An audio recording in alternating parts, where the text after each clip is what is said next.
کہ اس کی آنکھیں جو تھیں وہ بالکل ایسی تھیں کہ وہ پلکیں نہیں جھپک رہا تھا، اور وہ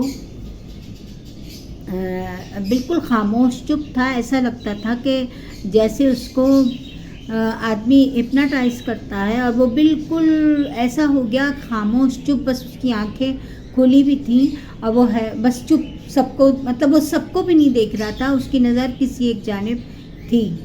میں نے اس کو ہلایا اور میں نے اس کو بہت کہا کہ دانیال اٹھو، کیا ہوا تمہیں، دانیال اٹھو. لیکن دانیال بالکل بے سدھ تھا اور وہ بس بالکل خاموشی سے آنکھیں پھاڑ کے ٹکٹکی باندھ کے سامنے کی طرف دیکھا جا رہا تھا، اور اس نے اپنی پلکیں نہیں جھپکی. میں بڑی پریشان ہوئی. میں نے جلدی سے اپنے شوہر کو فون کیا، میں نے اپنے بیٹے کو فون کیا، بڑے والے کو. سب آ گئے گھر میں، لیکن وہ کسی طرح مجھ سے بات کر رہے ہیں تو وہ جواب ہی نہیں دے رہا اور بس گھور رہا ہے سامنے. اس کو ہلایا جلایا اور بہت کچھ اس کے ساتھ کیا، اور پھر سامنے بھاگے مسجد میں، وہاں سے مولانا صاحب کو بلا کے لے کے آئے. اچھا، اسی ٹائم میں، یعنی کہ جب ہم نے اس کو مولانا صاحب کے پاس بھیجا، اس سے تھوڑے سے پہلے کا ٹائم، میرے ہسبینڈ آ گئے، اور میرے ہسبینڈ نے بھی اس کو، پہلے تو وہ حیران ہوئے، انہیں یقین ہی نہ آیا کہ ایسی کوئی بات ہو سکتی ہے کہ جس کا مجھے اندیشہ ہو رہا تھا. تو ایسی کوئی بات ہو سکتی ہے. عمومی طور پر مرد جو ہیں وہ ان باتوں کو ذرا دیر سے مانتے ہیں، لیکن انہوں نے جب اس کی کنڈیشن دیکھی اور اپنے طور پر اس سے بات کرنے کی کوشش کی تو اس نے بات نہیں کی.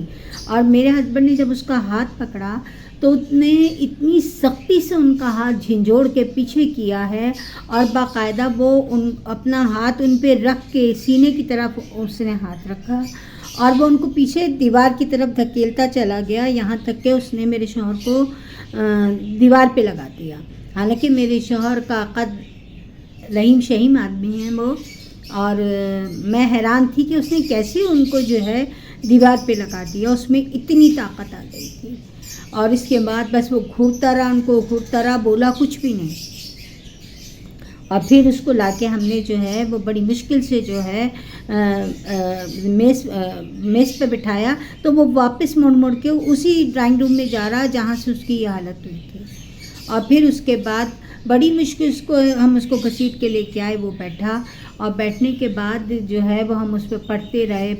مولانا صاحب بھی آ گئے اور انہوں نے بھی پڑھ کے دم کیا. پھر کافی دیر کے بعد اس کی حالت بہتر ہوئی اور پھر وہ ٹھیک ہو گیا.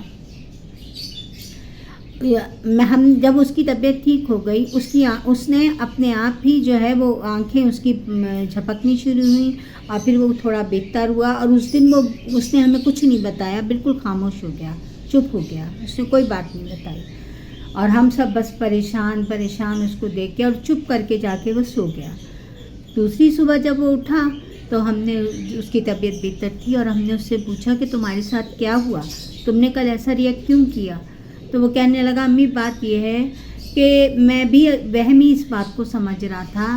مجھے اس ڈرائنگ روم کے کونے میں کئی دن سے یہ فیل ہو رہا تھا کہ جیسے وہاں پہ کوئی چیز ہے، اور اس نے پورا کالے رنگ کا لبادہ اڑا ہوا ہے، اور وہ مجھے خوفناک آنکھوں سے گھورتا ہے. میں جب بھی وہاں قرآن پڑھنے بیٹھتا ہوں، مگر میں یہی سمجھتا تھا کہ میرا وہم ہے، کیونکہ میرے بچے کی عمر اس وقت اتنی زیادہ نہیں تھی، وہ چھوٹا تھا. تو میں مطلب اس نے نہ مجھے کچھ بتایا تھا. تو اس دن جس دن وہ باقاعدہ وہ چیز اس کے اوپر آ گئی، اس کے اندر چلی گئی، اور تو اس نے بتایا کہ یہ جو یہاں پہ آپ مجھے پڑھا رہی تھی، اور وہ سامنے کی طرف کونے میں ایک آدمی کالے رنگ کے لبادے میں تھا، اس کی آنکھیں لال لال تھیں، اور وہ اشارے سے مجھے منع کر رہا تھا کہ یہ پڑھنا بند کر دو، جیسے قرآن پاک پڑھنا بند کر دو. اور وہ مجھے ڈرا رہا تھا، اور بس پتہ نہیں کس طرح میں بالکل ایسے ہو گیا جیسے میرے اندر جان نہیں ہے، اور میں نے پڑھنا بھی بند کر دیا، اور میں اپنی جگہ ساکن ہو گیا. پھر اس کے بعد وہ ٹھیک تو ہو گیا، اور پھر اس کا بہت علاج کرایا ہم نے. اس گھر سے بھی میں اپنی والدین کے گھر چلی گئی، کیونکہ وہاں ہوتا تو اس کی طبیعت بگڑتی رہتی تھی. اور اس طرح سے قرآن پاک وہاں پڑھنے کی وجہ سے وہاں پر جو بھی کوئی چیز تھی، ظاہر ہے وہ کوئی غیر مخلوقی چیز تھی، اور وہ مسلمان بھی نہیں تھی، تو وہ اس پہ حملہ کرتی. اس کے حملے سے اس پہ اثر تو ہوا تھوڑا بہت، لیکن خدا نخواستہ کوئی بڑا نقصان نہیں ہوا. اور پھر اب تک اس کا یہ حال ہے کہ اب بھی وہ کبھی کبھی مجھے محسوس ہوتا ہے اس کا وہی انداز ہو جاتا ہے. ماشاءاللہ میرا بیٹا قرآن پڑھتا ہے، پڑھاتا ہے لوگوں کو، اکیڈمی میں پڑھاتا ہے، لیکن یہ والا واقعہ جو میں نے اپنی آنکھوں سے اس کا دیکھا اور کس طرح سے اس نے جو ہے اپنے والد صاحب کو گھسیٹ کر دیوار سے لگا دیا، اور پھر اس کے بعد بھی اس نے جو کچھ بتایا کہ کس طرح کا وہ آدمی تھا اور کیا کچھ ہوا، اور پھر اس کی طبیعت بتدریج 1 سال تک خراب رہی ہے، زیادہ اب بھی ہوتا ہے اس کو لیکن پہلے سے کم ہے. تو یہ اس مکان میں یہ میرا واقعہ تھا.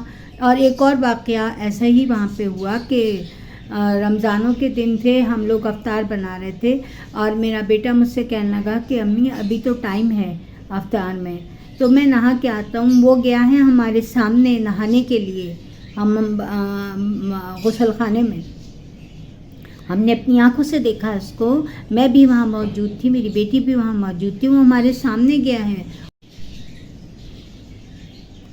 اور اس کے بعد جو ہے وہ جب غسل خانے سے چلا گیا تو 1-8 منٹ کے بعد سامنے سے دانیال آیا اور آ کے کہنے لگا امی افطاری تیار ہو گئی. اور ہم حیرت سے اس کی طرف دیکھ رہے ہیں کہ یہ ابھی تو گیا تھا غسل خانے میں، یہ اتنی جلدی کیسے نہا کے آ گیا.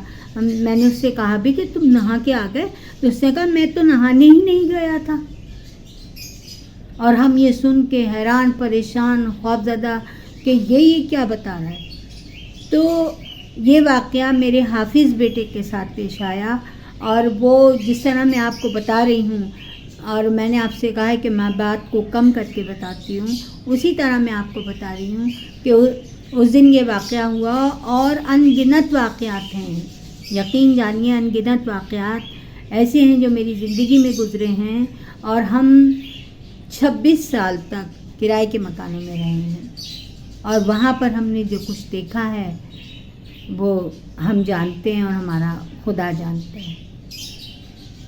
تو یہ تھی میرے بیٹے کی کہانی کہ جو دوران قرآن پڑھتے ہوئے اس کے اوپر جس طرح سے وہ چیز حملہ آور ہوئی، اور میرا بیٹا جو تھا اللہ کے فضل و کرم سے اس میں سے نکل آیا، کیونکہ نکلنا تو تھا ہی، کیونکہ وہ ہے اللہ کی کتاب اور وہ پڑھ رہا تھا، یاد کر رہا تھا، تو انشاءاللہ نکل تو جانا تھا.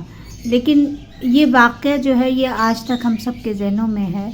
اور اگر آپ انٹرسٹڈ ہیں، اگر آپ اس واقعے کو سن کے آپ میں انٹرسٹ پیدا ہوتا ہے، تو اور بھی بہت کچھ ہے میرے پاس بتانے کے لیے کہ جو کچھ زندگی میں ہوا. میں نے جو کچھ کہا وہ ہر بحرف صحیح کہا ہے، میں نے کہیں مبالغہ جو ہے وہ نہیں کیا، اور بالکل سچ بات آپ کو بتا رہی ہوں کہ ایسے بے شمار واقعات اس گھر میں بھی پیش آئے. یہاں میں نے صرف 2 واقعات آپ کے سامنے بیان کیے ہیں. اگر آپ کو میری بات پہ یقین ہے اور آپ اس کو سچ سمجھتے ہیں تو مجھے پلیز کامنٹس میں بتائیں. میں آپ کو بہت سارے واقعات بتاؤں گی کہ جو کچھ گزرا ہے میرے اوپر، میرے بچوں کے اوپر، اور کیا کتنی تکلیف کے یہ دن میں نے گزارے ہیں.